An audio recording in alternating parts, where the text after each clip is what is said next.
Hey all, I want to start by thanking you for tuning in.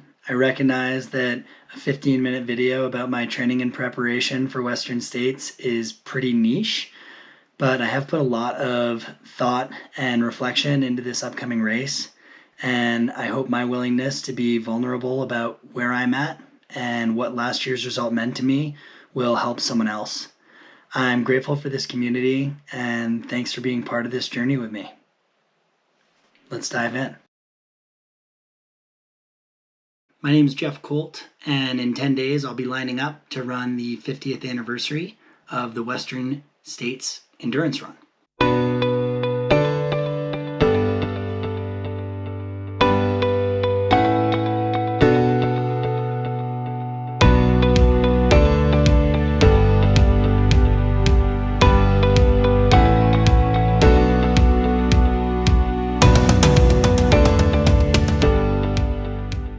I'm making this video to provide a little peek into my preparations for Western States, as well as to provide a little bit more context on who I am. I've always been a runner, as long as I can remember, really. My older brother, Willie, he was incredibly hyperactive.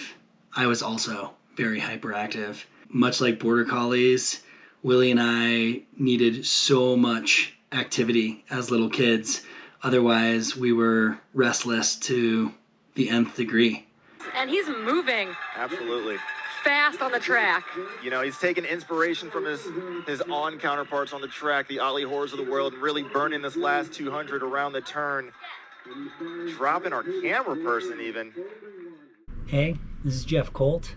My final speed workout going into the 2023 Western States 100. Today I'm doing 3 by 12 minutes at a relative perceived effort of 8 out of 10. Going to be hard efforts. Looking for kind of a fun, feel-good final workout, and my favorite trail system here around Carbondale is the Red Hill Trail system.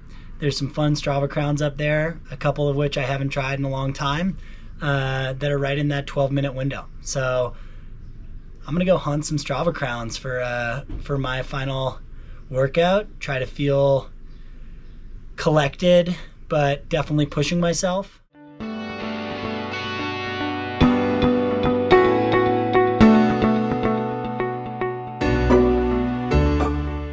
We are capable of more than we think we are, and the key word here is we. A lot of people might think that ultra running is a solo endeavor. I'm here to argue that it's not, and I need your help. So I do firmly believe in myself, but I also believe in the power of connected thought. Before my first 100, my stepdad, Frank, gave me a call and basically said, Jeff, I want you to know that on Saturday I'll be thinking of you.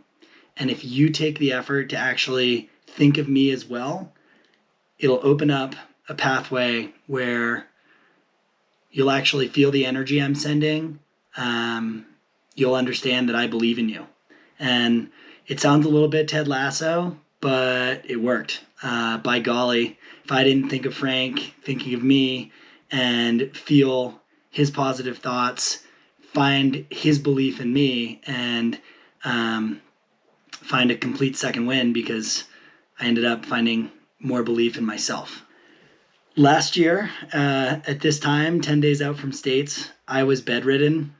I got COVID 11 days prior to Western States, and at this point I was probably deep in the series Station 11, just pretty hopeless about what was actually going to happen. Jeffrey Colt is the man on your screen right now, on runner Jeffrey Colt. Jeffrey got COVID 11 days ago. He started testing negative early in this week. He wasn't sure how today was going to go.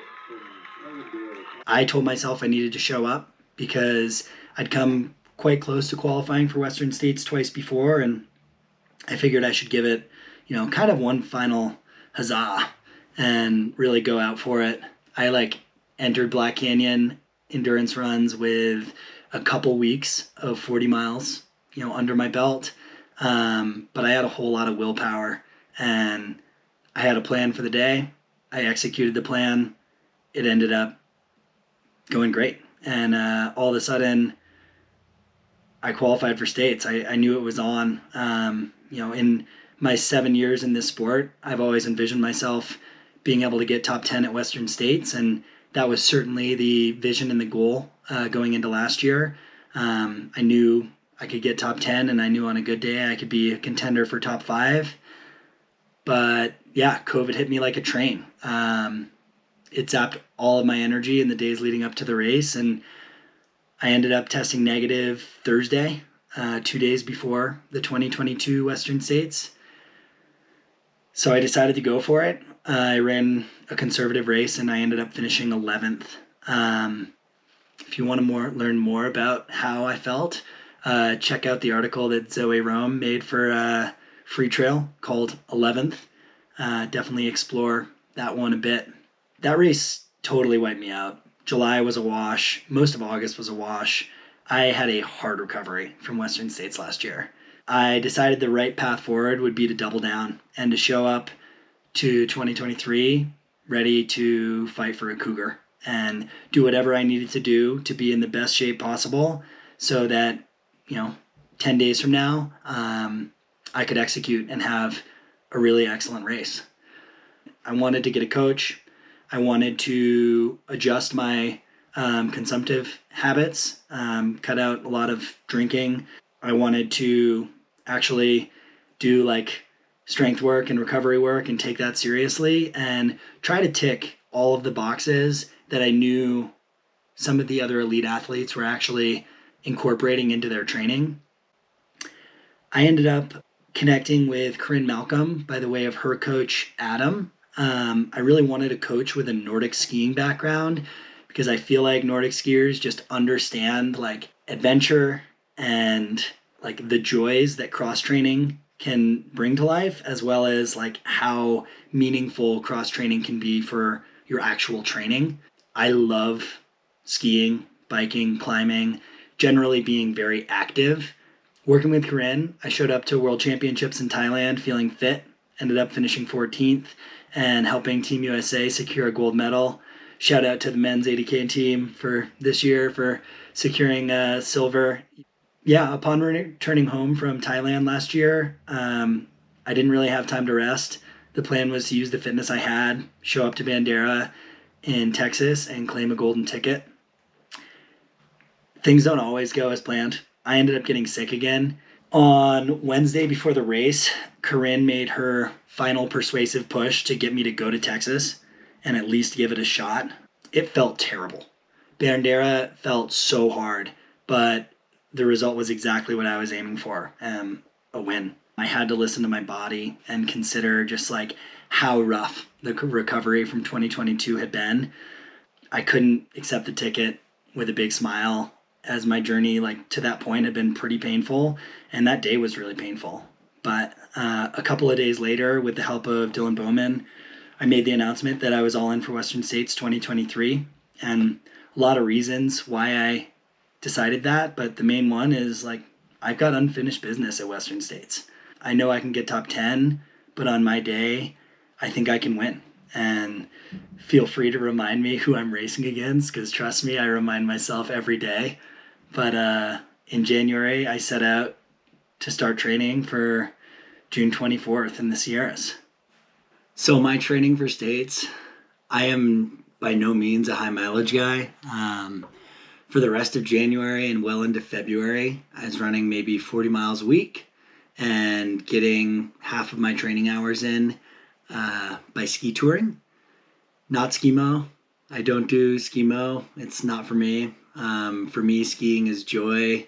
It's my family's passion. It's my social expression. It's also my career. So I have no interest in selling it with sore feet by running in ski boots. But long, mellow ski tours, again, time on feet. Prior to working with Corrine, I did zero speed work. In preparation for last year's Western States, I did zero speed work. Workouts are hard, and historically, I didn't really want to do them. What was really hard last Western States was running up Devil's Thumb and realizing that my uphill running, my general fitness was lacking. So this year, starting March 1st, I did a threshold workout every week up until today. In April, things got pretty interesting with just some adventures and other life happenings. All I can really say is bless Corrine for dealing with all of my travel this spring. I think I had like 16 travel days between April and May. I raced Desert Rats and had a good race. I ended up running 3:39 for third place, but really ran the whole effort by myself and was happy with that performance. I promptly flew to California, where I met up with a friend, Drew Peterson, and we biked from Badwater Basin in Death Valley, the 135 miles to the Mount Whitney portal, and then ski toured Mount Whitney the following day. That week ended up being over 40 hours of exercise. It was huge. California, back to Colorado, and then to Florida, to DC, to Santa Barbara, to Long Beach, to Catalina Island, to Seattle. And yeah, it ended up being some amazing heat training in different spots and running in a lot of beautiful various landscapes. I did a run along the Potomac in DC that just like brought me right back to growing up in New Hampshire. It was really humid, wet rocks, rooty, and just like great for my soul. My workouts typically threshold, so maybe that's 4 or 5 by 8 or 10 minutes of hard effort. A couple weeks back, I did the Basalt Half Marathon, which is a gentle downhill half marathon with about 1,200 feet of descent or so. I ran pretty comfortably to, and it snuck just under 114. That was a really, really smooth effort. So yeah, let's dive into the workout. The first one's going to be steep hill, about 850 feet of vert. The second one is a cruising roller coaster downhill, probably 300 or so feet of loss. And then the third one is a loop with 500 or so feet of elevation change. So yeah, we'll see how it goes. Kind of testing out the race gear, putting that one little run in on my race shoes before running 100 miles in them. Training's been definitely good. I think there's some truth and value to when training kind of feels boring or like it's not that interesting. It might mean you're doing it right. All right, this is Red Hill. The first segment is called Ruthie's to Mushroom. Ruthie's is a steep initial ascent, and then yeah, Mushroom just takes it all the way to the top and stays quite steep. I've never had a great time in this segment because just uphill running is not really my jam, but we're gonna see what I can do today with the fitness I've built going into Western States. My current time might be around 11 minutes and 10 seconds.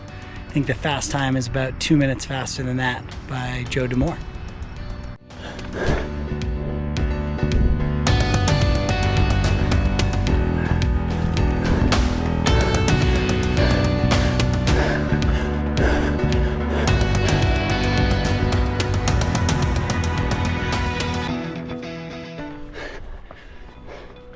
So the workout is 3 by 12 with 6 minutes of jogging in between.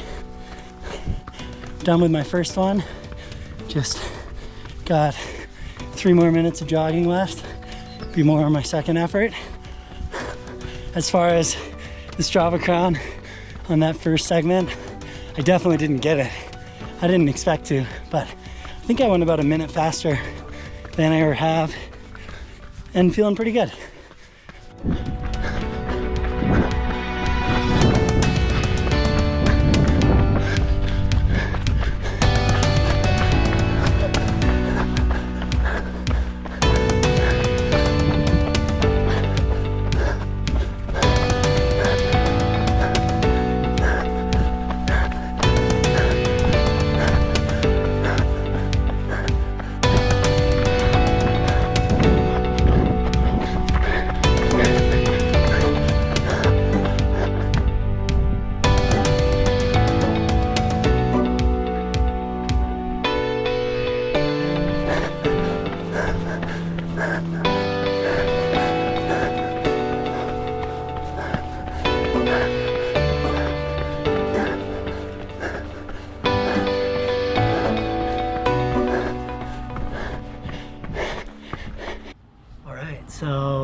back from the workout.